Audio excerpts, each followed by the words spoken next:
Now, there are several of these we want to go through. Number one, it is sinful to celebrate Christmas.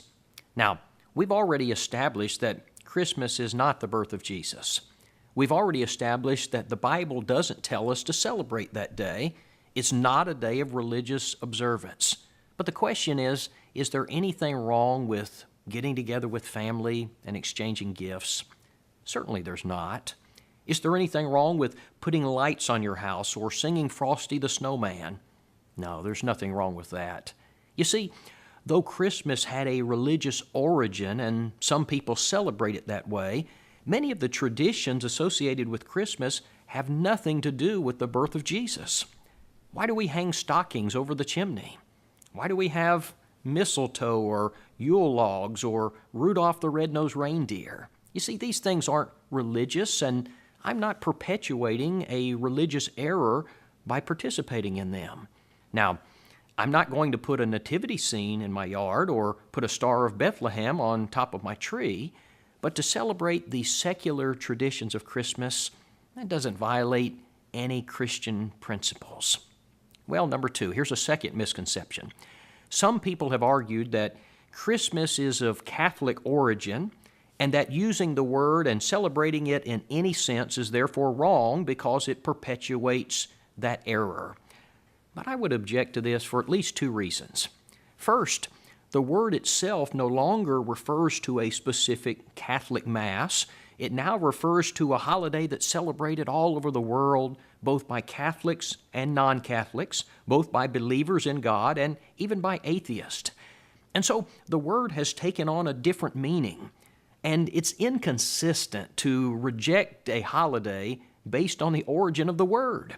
You know, if we did that, we couldn't use the word Sunday because it comes from the sacred day of the sun.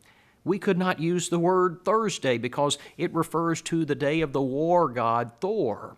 And we could say the same thing about other days and about the names of our months as well.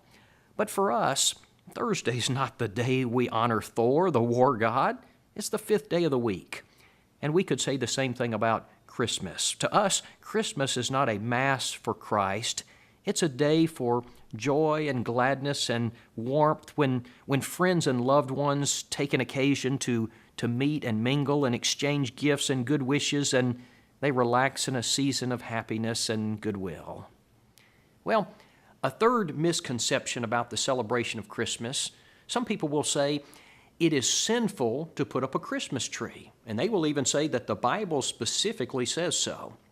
You know, when someone believes that the Bible specifically addresses an issue, I appreciate their conscientiousness in following it because that's what we're all about, is following the Bible.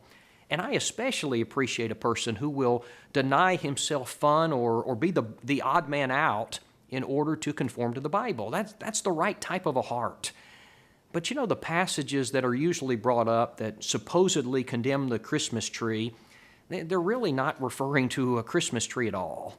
One of those passages is Jeremiah chapter 10, verses 2 through 4. Now let's read the passage and then we'll talk about it. Do not learn the way of the Gentiles. Do not be dismayed at the signs of heaven, for the Gentiles are dismayed at them. For the customs of the peoples are futile. For one cuts a tree from the forest, the work of the hands of the workmen with the axe. They decorate it with silver and gold. They fasten it with nails and hammers so that it will not topple. Now, does that refer to a Christmas tree? And friends, the answer is no, it does not. This chapter is talking about the subject of idolatry.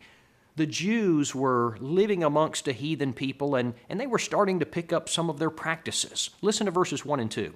The Lord tells them, O Israel, learn not the way of the heathen. In other words, don't take to idolatry.